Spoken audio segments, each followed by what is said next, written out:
Muy buenos días, jóvenes. Bienvenidos al segundo curso propedéutico virtual para aspirantes a las residencias médicas 2023, eh, programado por ASEMEA. Buenos días. Es para mí un gusto hablar sobre la estrategia de gestión integrada para la prevención de la arbovirosis. Mi nombre es Francisco Mauricio Ferrer Campos, soy doctor en medicina, graduado de la Universidad Salvadoreña Alberto Maferrer. Hice estudios sobre gerencia sanitaria de emergencias y desastres con la Universidad de Antioquia, Colombia, y la Universidad Salvadoreña Alberto Maferrer. Hice estudios, tengo una maestría en Administración Sanitaria de Emergencias de la Universidad de Wisconsin, Estados Unidos, y un máster en Protección Civil y Gestión de Emergencias en la Universidad de Valencia, España, y certificación pues como instructor de la Oficina de Asistencia para Catástrofes del Gobierno Americano en el exterior.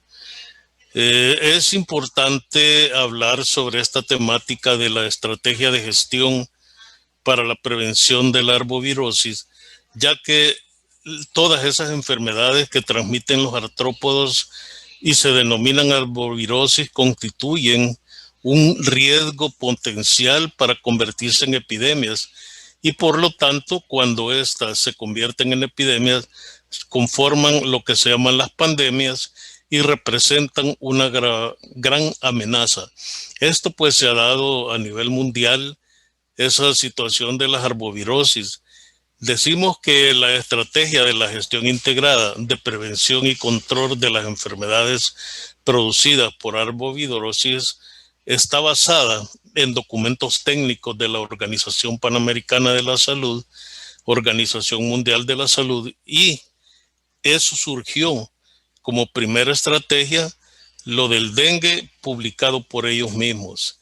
En el primer momento, en el mes de agosto del 2016, las técnicas del Ministerio de Salud de las Américas aquí ampliaron la estrategia del dengue a la EGI arbovirosis o PSOMS, y en el mes de octubre del 2016 se discutió el primer borrador en La Habana, Cuba.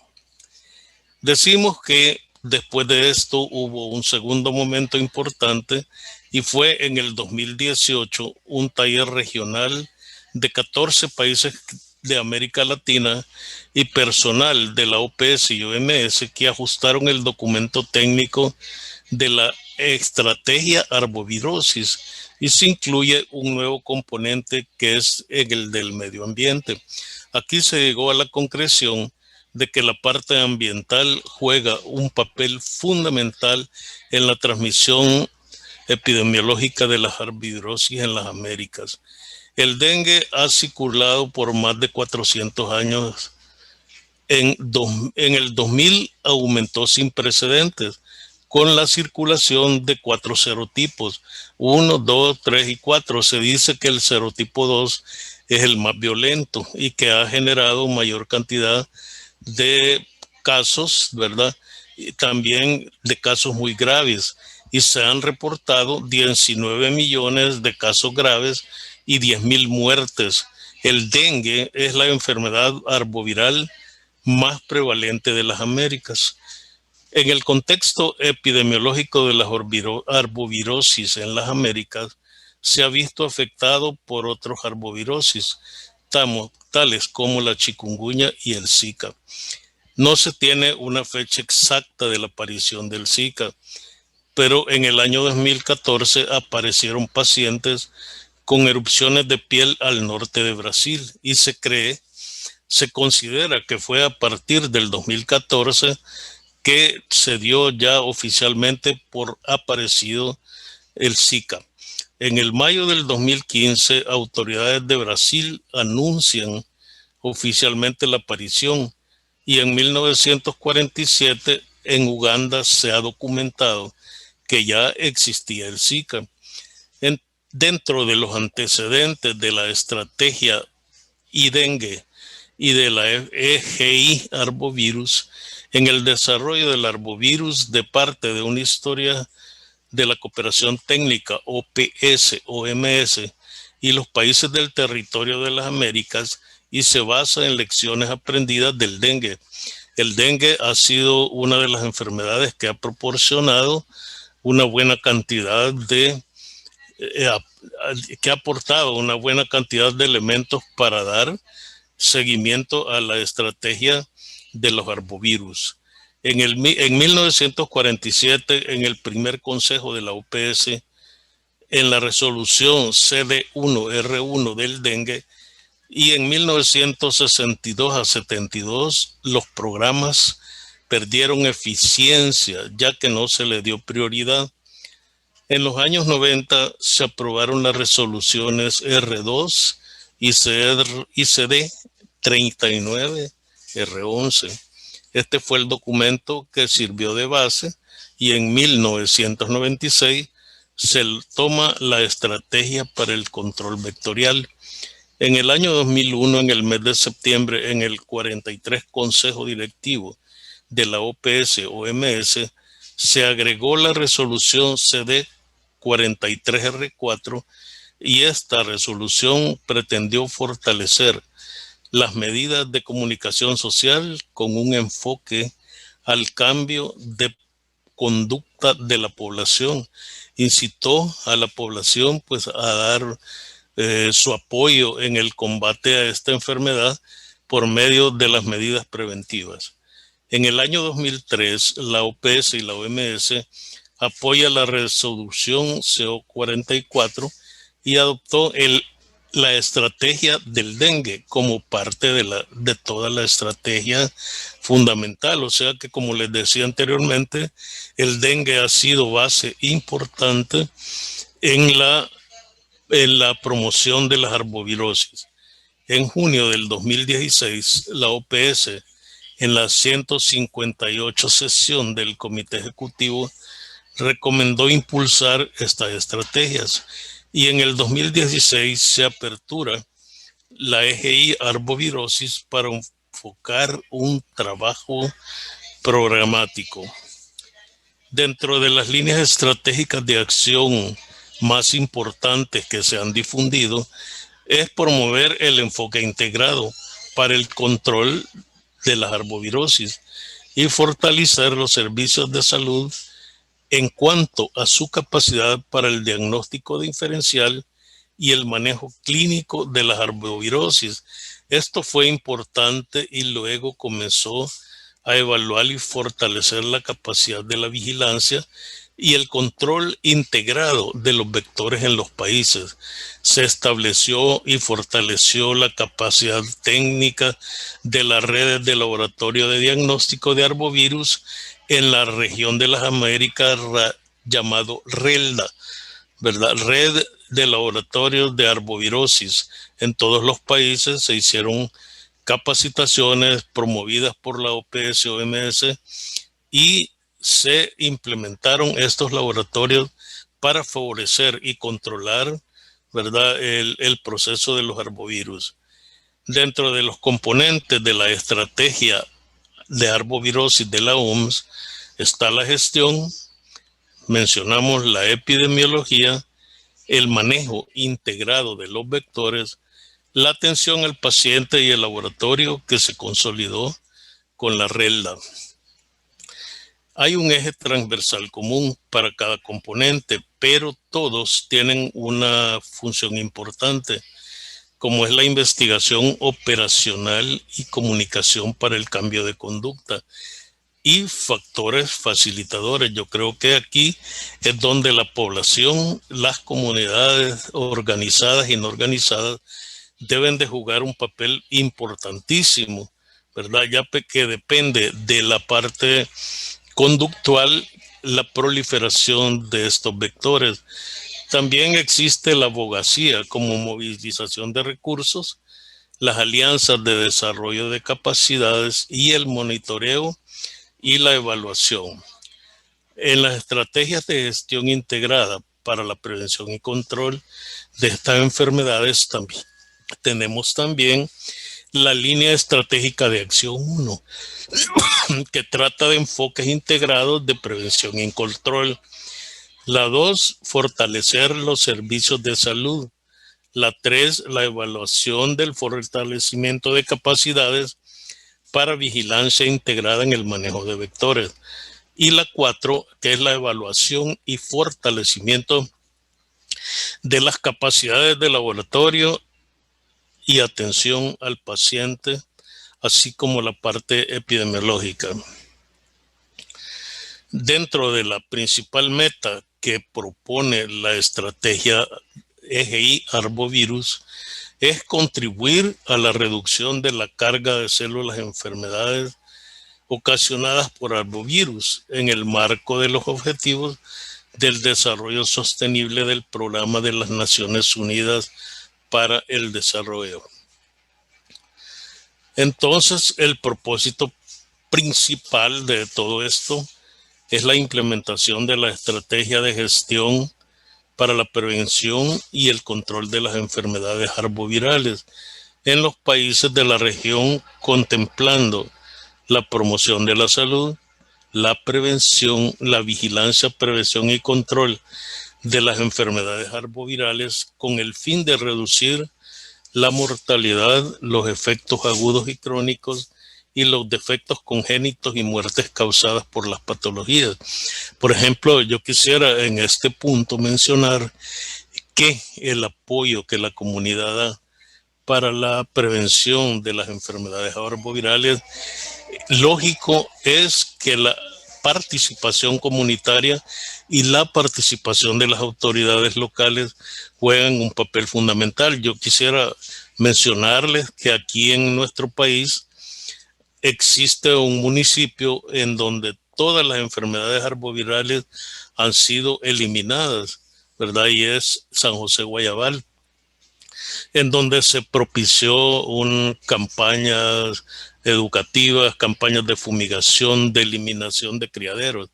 Entonces, en este sentido, el principal propósito es la gestión de la comunidad, la participación comunitaria, así como también el hecho de que las autoridades tomen con gran responsabilidad estos procesos.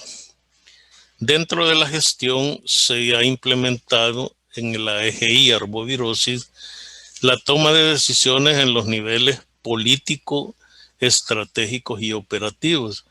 Entonces, y el componente de la parte epidemiológica, que el proceso de integración de la información de los subsistemas de las diferentes componentes a través de la plataforma única o una interfaz entre ellas. Debe de existir un análisis integral de la información. El número de casos es fundamental para que existan esta información, ¿verdad?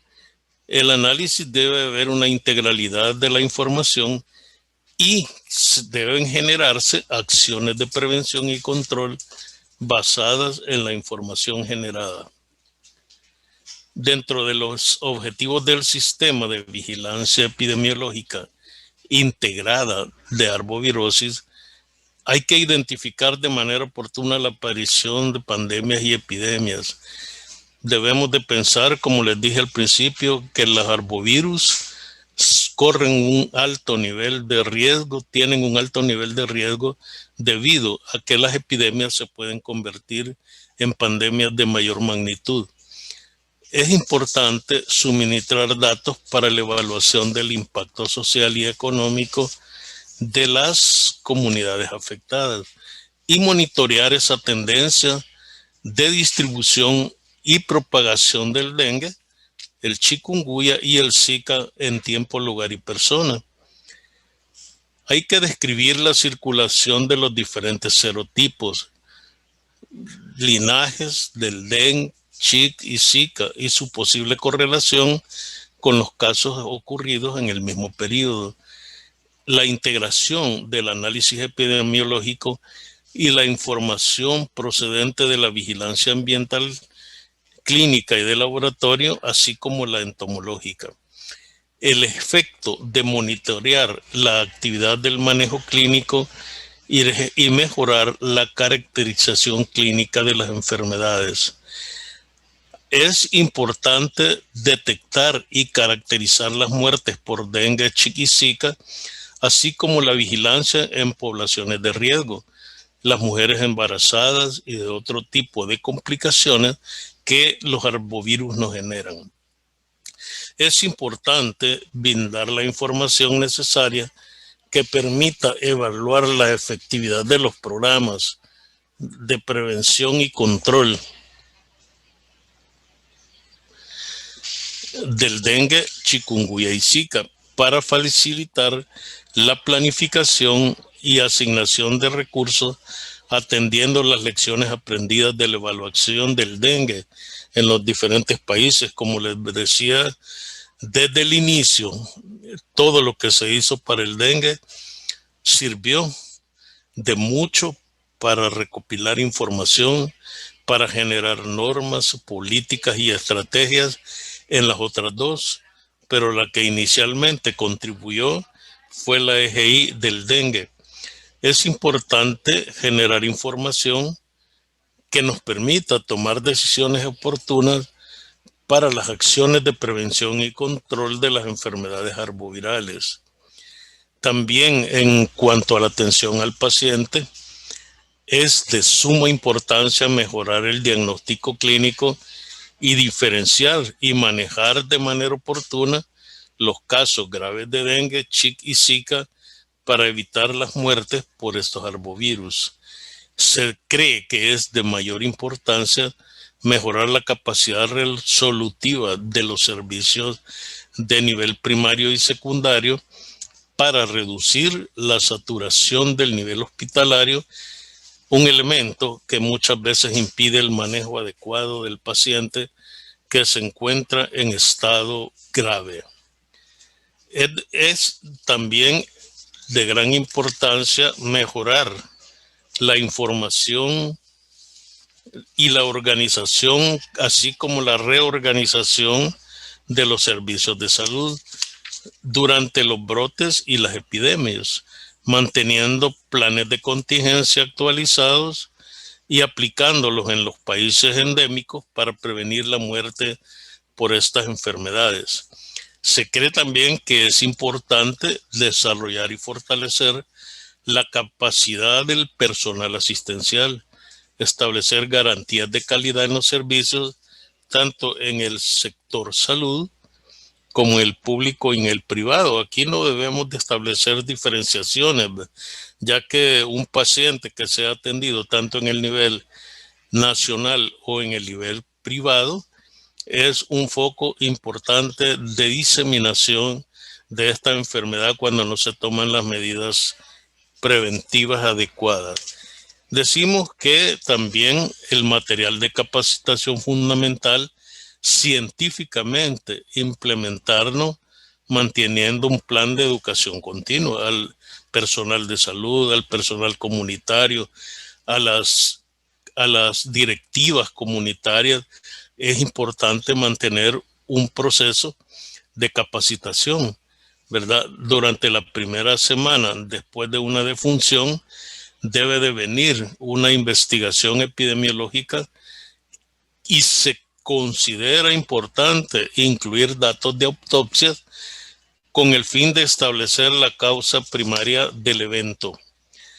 También hay que evitar circunstancias y adecuaciones en la atención médica que pueden ser corregidas o sometidas a medidas técnico-administrativas de acuerdo a las leyes de cada país. Para el caso de El Salvador, el Ministerio de Educación de Salud Pública tiene establecidas las normas, ¿verdad?, con que todos los establecimientos de salud se deben de regir para aplicar el tratamiento y el control de todas las enfermedades producidas por arbovirus. En el componente del laboratorio hay que fortalecer los laboratorios nacionales de referencia, apoyar los centros colaboradores de la OPS-OMS para arbovirus, intercambiar y transferir tecnología de las Américas, sistemas de gestión de calidad, armonización de algoritmos diagnósticos y circulantes de casos, un plan de capacitación sostenible y evaluar cantidad de laboratorios incorporados a la RELDA. Eso es fundamental, tener laboratorios que estén haciendo esas acciones conforme lo establecido por las normativas de la RELDA. El manejo integrado de los vectores, hay que aportar los resultados de la vigilancia entomológica, ¿verdad? Garantizar la evaluación de riesgos, dinámica, transmisión a través de vigilancia entomológica integrada de diferentes fuentes, epidemiología del laboratorio ambiental y clínica analizados en el contexto de la EGI arbovirus. Hay que seleccionar métodos de prevención y control de vectores válidos y aceptados internacionalmente, o sea que lo que los organismos nos dan, esos lineamientos debemos de incorporarlos y transmitirlos a los servicios nacionales de salud, utilizándolos para poder verificar normas, ¿verdad? Utilizando intervenciones con frecuencia y cobertura definida, combinados de manera sinérgica y cronizada, o sea que aquí no puede andar cada quien haciendo las cosas por su lado, debe haber mucho trabajo en equipo, mucha integración de los equipos nacionales con los equipos locales, ¿verdad? En los 3 niveles de atención. Debe haber una interacción del sector salud con educación, organizaciones no gubernamentales, áreas turísticas, agricultura, en fin, todos deben de complementarse para formar equipos multidisciplinarios que terminen en una integración de los términos de corresponsabilidad, individuos, familias, comunidades, asegurar la sostenibilidad de los procesos de vigilancia, así como el control vectorial, y establecer, pues, por medio de los ministerios de salud, un marco legal que genere, ¿verdad? Que genere un equipo de funcionamiento entre todos los actores comprometidos. Dentro de los componentes del medio ambiente deben haber metas asociadas con las enfermedades arbovirales, análisis de riesgo, inclusión del componente de salud en los estudios del impacto ambiental, investigación para tomar decisiones, desarrollar capacidades para fortalecer los recursos humanos, implementar herramientas de comunicación para lograr el compromiso de la comunidad, así como establecimiento de alianzas con otros sectores relevantes para la ejecución de las acciones. Hay 5 factores facilitadores que la OMS proporcionó a los países en América, ampliamente discutidos en las reuniones internacionales de América Latina y el mundo, como son la abogacía, la movilización de recursos, la creación de alianzas, el desarrollo de capacidades y el monitoreo y la evaluación. Se habla, pues, de que los lineamientos técnicos para la vigilancia y control transmitida por vectores y zoonosis San Salvador en el año del 2020 y los lineamientos técnicos con la finalidad de proporcionar al personal de salud las disposiciones para prevención y vigilancia, así como el control de las enfermedades transmitidas por vectores por la zoonosis y así reducir la incidencia y la prevalencia de la mortalidad en el país. Se tiene descrito que el objetivo general de estas disposiciones técnicas son los procedimientos operativos de promoción, vigilancia, control de las enfermedades transmitidas por vectores, así como la zoonosis, que es una función importante que se le delega a la atención primaria, pero todos los niveles de atención deben de estar incorporados y realizar un abordaje integral que venga a contribuir a la identificación temprana y tratamiento oportuno a las personas, a las familias y a las comunidades que están involucradas. Se habla dentro de los objetivos específicos del establecimiento estratégico de líneas de acción, de metodologías innovadoras, de educación para la salud, así como la participación social intersectorial. Hay que establecer criterios epidemiológicos, clínicos y de laboratorio, establecer tratamientos clínicos para todas las patologías descritas producidas por los vectores. Existen para la prevención de estas enfermedades, dengue, chikungunya y zika, planes operativos anuales con contenidos mínimos que prioricen las localidades de riesgo epidemiológico, aplicar la herbicida granulado, localidades y viviendas programadas para la fumigación con equipo térmico o ultra bajo volumen portátil según la prioridad. Las localidades programadas para la fumigación, aquí se también programa vigilancia entomológica, promoción de encuestas entomológicas de interacción y una meta anual operativa de los arbovirosis, así como el seguimiento y la evaluación, que es importante. Debemos de tener planes de emergencia y contingencia, ¿verdad? Coordinados con los otros niveles, como protección civil a nivel regional, a nivel de las gobernaciones, alcaldías, mantener un proceso permanente que comunique a las poblaciones la implementación de las acciones antivectoriales y de control ambiental.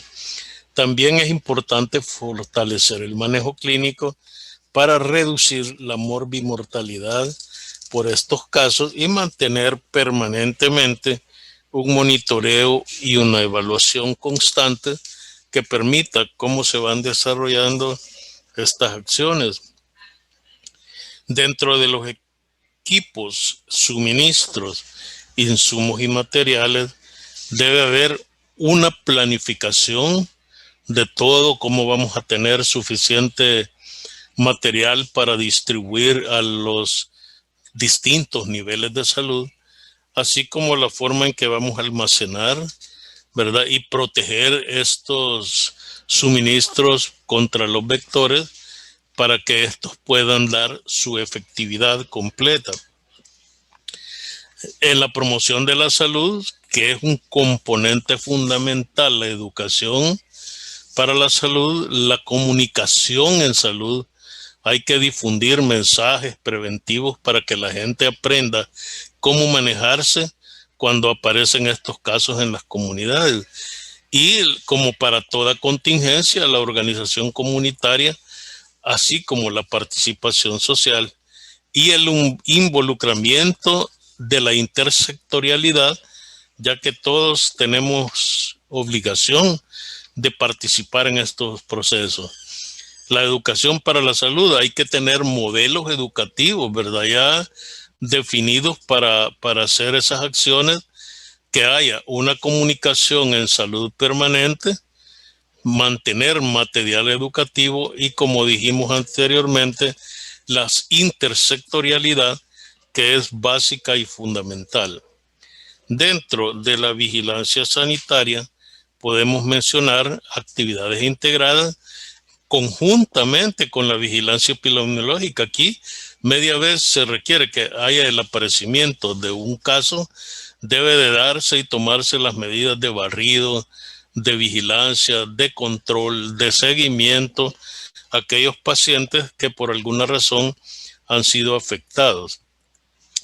Esto es básico, es fundamental mantener la información de aquellos casos, cómo están codificados, si se ha notificado, si ha participado el laboratorio, ¿verdad? Y también ver que sea información de calidad, porque si no es información de calidad, puede no servirnos de mucho sostener ese tipo de información. Dentro de la vigilancia del control de las arbovirosis, dengue, chikungunya y zika, cuando tenemos casos sospechosos, estos pueden ser con signos de alarma o sin signos de alarma, ¿verdad? Con o sin dengue grave o dengue confirmado. Casos a notificar del sistema de vigilancia para estas enfermedades sospechosos en vigilancia o individual, así como los casos clínicos del dengue. El dengue se presenta en tres fases: la febril, la crítica y la fase de recuperación, y cada una de ellas va mostrando ciertas características de signos y síntomas en los pacientes. Dentro de esto podemos mencionar que el grupo A de pacientes se puede manejar de manera ambulatoria con criterio de grupo, dar el manejo médico, las recomendaciones, pero sin descuidar las acciones de monitoreo, ¿verdad? Y retorno al centro médico para estar pendiente de la evolución. El grupo B1 se establecen los criterios de grupo, ¿verdad? El manejo médico, monitoreo y los criterios de referencia a segundo nivel, si es necesario, cuando el paciente ya no logró ir mejorando o ir cediendo al cuadro, debemos referirlo a un segundo nivel. Criterios de grupo a tomar en cuenta, ¿verdad? Dependiendo de las características del desarrollo del cuadro. El monitoreo médico, así como también el manejo que se le ha dado al paciente, ¿verdad? Eso es importantísimo, un manejo adecuado para reducir la morbilidad y la mortalidad en casos producidos por arbovirus. Luego tenemos el grupo C. Hay que tomar en cuenta los criterios de un grupo de estos pacientes, valorar cuál ha sido el manejo médico que se dio, así como las complicaciones hemorrágicas que se pueden presentar. Hay un estado de hidratación del paciente. Hay que vigilarlo permanentemente. Las sobrecargas de volumen, otras complicaciones y los criterios de referencia que se mandan a cuidados intensivos. El manejo integral de los casos de chikungunya, aunque todos vengan agrupados en una sola estrategia, cada uno tiene sus áreas de clasificación como sus áreas de tratamiento. El chikungunya en la fase aguda, los casos sospechosos, casos confirmados y casos a notificar al sistema de vigilancia epidemiológica en cuanto a sospechosos de vigilancia individual. En la fase subaguda, los casos sospechosos de subaguda, ¿verdad? Ya vamos nosotros enfocándonos a buscar otros procesos para ver cuáles son los casos confirmados y los casos a notificar al sistema de vigilancia como sospechosos o individuales. El chikungunya en la fase crónica se caracteriza por la persistencia de síntomas por más de 3 meses, periodos de incubación de CHIC y vigilancia.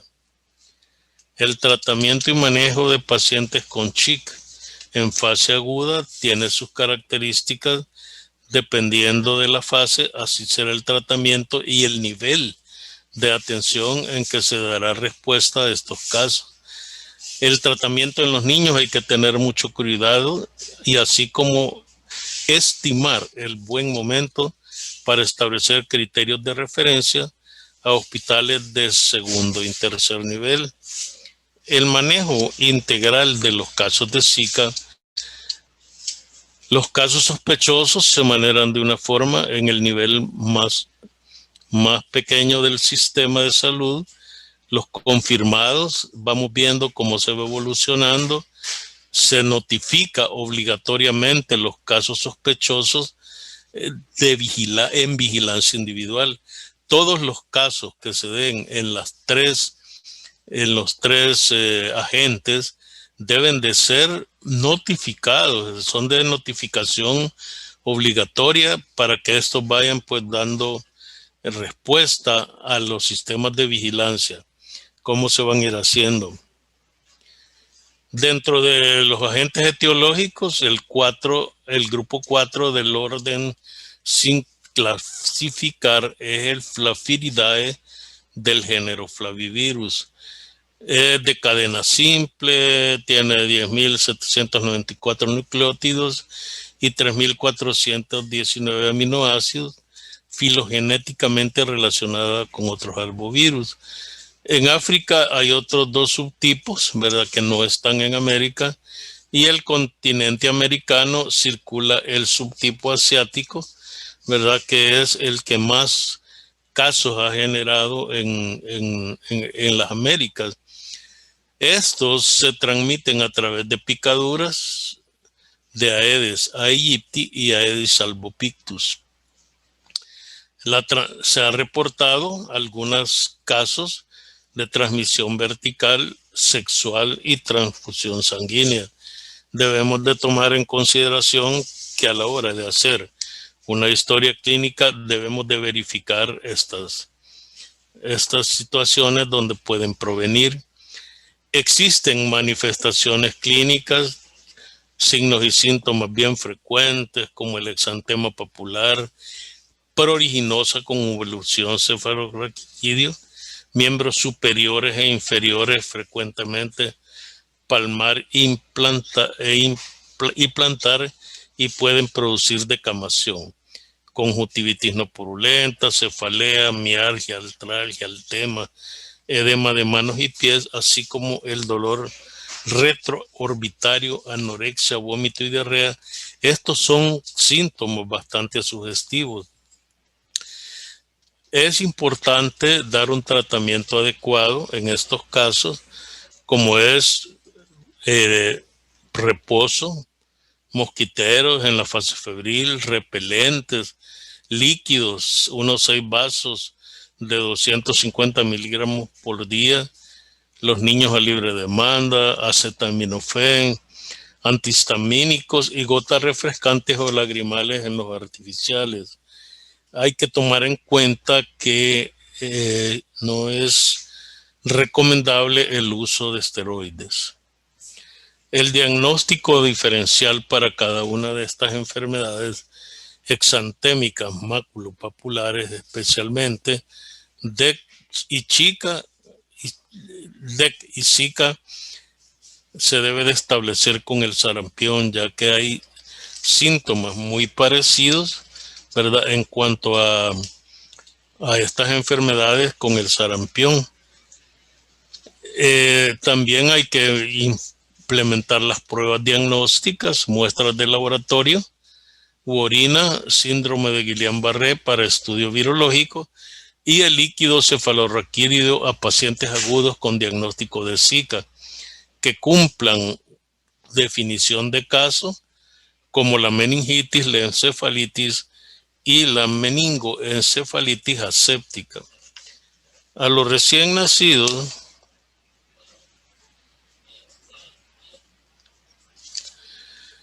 que presenten malformaciones congénitas y afecciones neurológicas, se les recomienda el algoritmo diagnóstico de Torch, mujeres embarazadas en fase aguda y aquellos cuyo producto fallezca durante embarazo o nazca con malformaciones congénitas. En el caso de fallecimiento, muestras de tejido, cerebro, riñón, hígado y abortos, así como tejidos placentarios para estudio virológico por PCR. En las mujeres embarazadas con sintomatología de Zika, ojo, cuyas parejas hayan presentado síntomas y que hayan presentado aborto o muerte fetal intrauterina. Las pruebas serológicas, sueroorina y la técnica de ELISA para la detección de anticuerpos de IgM específicos en el Zika. Se habla que en la vigilancia epidemiológica existe una definición de casos, ¿verdad?, en los pacientes con exantema maculopapular pruriginosa con 2 o más de los siguientes signos: fiebre generalmente menor de 38,5, conjuntivitis no purulenta o hiperemia conjuntival, artralgia simétrica, bilateralomialgia y el edema periarticular. Un caso probable de Zika que cumple con los criterios de caso sospechoso, tiene la IgM reactiva para Zika, sin otras evidencias de infección por otros flavivirus. El caso confirmado cumple los criterios de casos sospechosos, más confirmación de laboratorio de infección por Zika a través de número de antígenos del virus, IgM positiva para el virus y la detección del genoma viral en autopsia.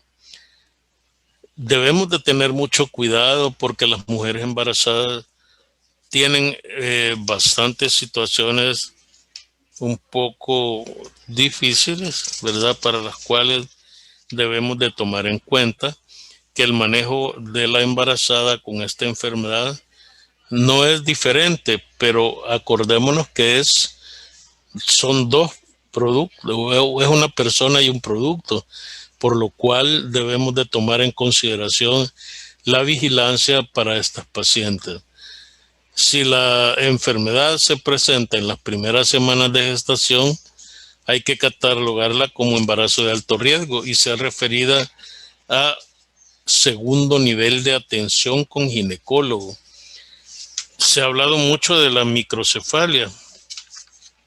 Como por ultrasonografía puede diferenciarse cuando se pueda presentar un problema de circunferencia craneana que se encuentra por debajo del medio de acuerdo a la edad gestacional en que se encuentra el paciente.